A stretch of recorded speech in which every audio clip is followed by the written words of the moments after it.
Hello and welcome back. This is Dawn. So today we have a fun one, friends.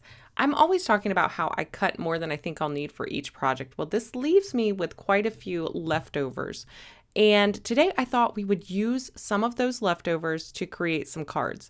Now, a while back, I made some cards using the Spellbinders Fresh Picked collection. So I had cut a whole bunch of these from a whole bunch of different color schemes. And that left me with quite a few leftovers after I had finished my initial cards, which I store in a stamp pocket here for use in a future project. Well, today is that day. We're going to put these to use and I'm going to build some cards using whatever's left over. And I do this a lot, you guys. So I also have some leftovers here from the Garden Builder set. I don't end up using these today, but at the time I didn't know what I was going to do. I just know that I wanted to use my leftovers. So the goal here was to put a dent in some of these leftover die cuts, and really the only thing that I would allow myself to create new would be possibly some sentiments and backgrounds. So I pulled out a couple of 3D embossing folders. Now these are from the Spellbinders 3D Embossing Folder of the Month Club. These are great. You get a new one each month. It's very economical, and I like that a lot of them are everyday use with a few holiday inspired ones sprinkled in. So we've got those pulled out and we're going to go ahead and get started. So like I said, I really didn't have a plan other than I wanted to use up some of these die cuts. Now, per usual, I have way more flowers than I do leaves, so I am going to allow myself to cut some more leaves. I say allow myself, I really don't have any rules here other than I want to use up the stuff that I've already die cut. If that means I have to die cut additional things, then so be it. But my goal is to put a dent in some of these leftovers because they can really start to collect. And colored cardstock is not inexpensive. It's a consumable that you have to keep replacing. So why not make use of these things that I've already cut? And I always tell you guys to cut more than you think you'll need so that you can save time and you don't have to stop in the middle and cut more. But then you end up with this pile of leftovers. So I thought it was time that I show you guys how I use up those leftovers and I don't let them just sit and go to waste until I finally end up just throwing them away. So I'm going to create a little floral arrangement here. This, as you know, is one of my favorite things to do. I'm addicted to florals. Thumbs up if you are as well. I think you can never have too many florals. I'm just going to be honest. There's so many different types of flowers and so many different illustrative styles that I truly love them all. So I have to have them all. And they're very versatile. So you can see here, these are meant to be used with their stems. If you remember when I showed you the sets just a second ago, it had a very modern feel to it, very graphic. And we're going to use them in a completely different way today. We're going to create bouquets. So we're going to use them in a way that they weren't meant to be made, but just by cutting them apart and rearranging them, we can really stretch this. So you can see here, I'm cutting apart these stems to just use the leaves because on a lot of these, I don't need the stems, right? We're creating a little bouquet, so we don't need many of the stems. I will keep the stems on some of the filler flowers, but for the most part, I'm just cutting and trimming these as needed. Some of them, I even put them on the stems that they were not intended to go on. So don't be afraid to try different things, right? This is your project and it is only limited by your creativity and your own imagination. So stretch beyond what it's meant to be used for and try something new. You never know, it might surprise you. In fact, the cards that we end up with today, I actually like better than the original cards that I created using these sets. That is something that I absolutely love about revisiting some of the stamps and some of the dies that are in your stash. When you revisit them, you're coming at them with a new perspective, and you're going to get something possibly different than you ever thought you could do with that set. All the pressure is off, right? When you first get a new set, you really want to create something wonderful with it. You want to justify spending your dollars on that set, right? And then once you've had it for a little while, you become a little less, your expectations are not quite as high, which I find is really when creativity is high, right? Because you're looking to really stretch the set. So like I said, I end up loving these cards even more than the originals. You'll also notice that I haven't cut anything new yet, right? I'm still just using what's already been cut for this first card. So, and I'm making a nice dent in this stash. But I had so much fun creating this one that I ended up creating two more. All right, so this particular arrangement is just about done. I think I'm going to add a couple more things, or I think about adding a couple more things. I can't quite remember. But now it was time to find a sentiment. So I went back into my stash because I do keep extra sentiments as well. And I found this gold foiled hello. This is from Honeybee Stamps, and it's on purple, which matches the center of my focal flowers there perfectly. So I thought, let's run with that.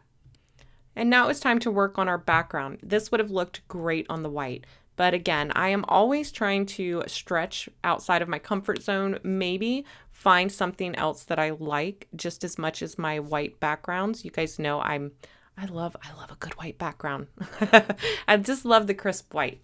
But I also love these deep jewel tones that I've been seeing, and I love a dark dramatic card as well. So I thought, let's go ahead and try that, right? This is all experimentation today. And I'm super glad that I did, right? I could have played it safe, but I love the way these turned out. So I grabbed bright green cardstock from Spellbinders, and I'll have everything used in today's video linked in the description box below if you're looking for anything specific. Don't ask me exact names because I can't remember, but I'll link it below. All right, so I ink blended some Rustic Wilderness from the bottom of that bright green cardstock. This just gave me a beautiful gradient. And now I'm running that through the 3D embossing folder. And you can see here that this is going to give me some great texture. And it tones down that bright chartreuse just a little bit and gives this a more dramatic, deep jewel tone feel. Now the arrangement I'd already picked up on my press and seal. You guys know me and press and seal, we are besties. And then I can start adhering. So I like to use 2 different height profiles of foam tape here. For the lowest profile, I like to use the Honeybee Stamps foam strips. These are 32nd of an inch tall, I believe is what it is. And then the Spellbinders ones are just slightly taller. So this is going to give me multi-levels when I go to pop this up. And I'm going to try to adhere as many things as possible at once. I think I end up doing this one in like 3 layers. But you don't have to do everything individual. I usually take the bottom layers first, then the mid layers, and then the top layers. So I've gone ahead and put down those bottom layers. Then I'm going to add some more adhesive to take care of the next layer of flowers and leaves here. I'll push those down into place, lift the press and seal again, and everything that hasn't been adhered will lift with the press and seal. And then I'll add that final bit of adhesive to those final pieces. And then it's just ready to add the sentiment now. For that, I'm going to use a mix of foam adhesive and some liquid adhesive because the sentiment will lay over some flowers that are popped up, but then will also hang off and needs to make contact with the background. So this will keep my sentiment there stable. It'll add stability and make it level. All right, so let's go ahead and take a look at the second card. And honestly, I liked each card better than the last. It's kind of like when I tell you guys to warm up when you watercolor, that each one will progressively get better. It's like you get in the zone or in a flow, and each one is better and better. So here I did cut a few extra leaves because that was the one thing. I didn't have any leaves left, so I did cut some extra leaves. And all of the flowers, though, had already been cut. So you'll see here that the centers of my flowers, some of them are a deeper yellow and some of them are a little bit more brighter yellow. And that's just because that's what I had cut. And in nature, they would be slightly different shades anyway. So it doesn't matter, right? The goal here was to use up my leftovers. And so I just went with it. Now you'll notice here that I'm kind of working in groups of 3. So here there are 4 flowers in this group right now, but if you group them together by color, it's 3, right? You've got the large pink flowers, you've got the smaller pink flower, and then the 2 white flowers. Your eye will visually see them as one. They're grouped together, they're overlapping, and they're the same color. So it kind of gives that illusion of the visual triangle. You've got 3 objects when you group them together in color, and your eye will view them as a triangle. Now I'm just adding in some leaves, and then I'll start building upon this triangle. So I'm going to I want this to cascade down. So instead of just sticking to the visual triangle of a bouquet, I want to create a trail. So here I started off doing almost like the S shape. So you can see if you start at the top and you follow this down, it has this curvy S or a double S at this point. I do end up changing this slightly, But that's one way that you could do it. And that's why I've left some of this in. I want you guys to see all of the different options because there's a lot of points at which this bouquet could work. I could have stopped and the bouquet could have worked. Right here, if I would have added another dark green leaf on the other side at the top, this could have worked just fine. You would have had a nice, beautiful balance. But again, I wanted to create something more with a cascade feel to it. And so now I'm just going to keep it kind of playing around, and we ended up right in here. So now I can grab my press and seal and I can go ahead and pick this up, and then I can decide what color background I want to use. I do, again, really like this on the white, but I was going for a trio of cards in a more dramatic color scheme, so I was trying to stay away from the white background. Now, ultimately, I decided on this mid-range pink here. You'll notice that all three of these pinks are in the same color family. This falls right in the middle of the pinks used in the flower. So you've got the light on the petals and then the darker of that pink on the petals. And this background is right in the middle, and I think it creates a very harmonious look. And I really like the tone on tone. Okay, so we already have a formula going for these cards. So just like before, we're going to take a Distress Oxide and we're going to blend it to create this beautiful gradient. And I'm using Abandoned Coral Distress Oxide to blend over this Peach Sorbet cardstock from Spellbinders. This is going to give me this soft transition from a deeper coral into a lighter coral, and I absolutely love how this one turned out. Now, I am going to grab another one of those 3D embossing folders from Spellbinders Club Month, or from Spellbinders Monthly 3D Embossing Folder, Club of the Month. Their 3D Embossing Folder Club of the Month. Spit it out, Dawn. And this time I chose the tropical leaf one, and I love the unexpected tropical on that coral color. You would usually use green or blue, but I absolutely love how this one looks. So off camera, I went ahead and adhered everything using the press and seal method, and this time I pulled out my pink fresh extra sentiments. So again, whenever I'm stamping out my sentiments, I usually stamp several of them in a couple of different colors so that I have options. And I put them all into a little baggie, and then I store those with my stamps. So here I had a couple of extra letters left over from the Juliet alphabet, and I thought, how pretty would this be for a mom card? Now, Mother's Day has already passed, and I actually made this after Mother's Day, but we should be sending cards to our moms all the time, not just on Mother's Day. So that's my story, and I'm sticking to it. Okay, so we will review this card at the end, but for now, let's go ahead and jump into our third and final card. And this one turned out to be my favorite. Now, I started off originally, I knew I wanted to use a purple background, so I started off building my bouquet on the purple background. And I'm going to tell you this threw me off. I could not pick my colors. I could not choose a pleasing arrangement working on this colored background. It was very odd. It was almost as if I was trying to make too many decisions at once. So trying to figure out the placement plus trying to figure out the right color at the same time. It was just overload. So even though I might have had the flower in the right place, if it wasn't the right color, I just couldn't block out that it wasn't the right color and leave that there and then swap it out. It was just, like I said, it caused a block for me, and I struggled. So I switched over to a white background, and everything went so much smoother from there. You can tell that I'm struggling. I can't really pinpoint a color palette. I can't pinpoint an arrangement. This one is just taking me much longer than the other ones took me. You can see that I keep reverting to white.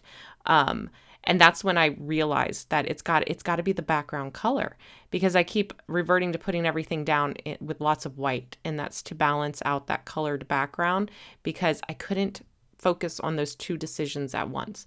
So I leave this in here, and I tell you this because perhaps this is something that you've run into, but you couldn't put your finger on it, right? You're like, why is this not working for me? And it very well could be similar to what I ran into.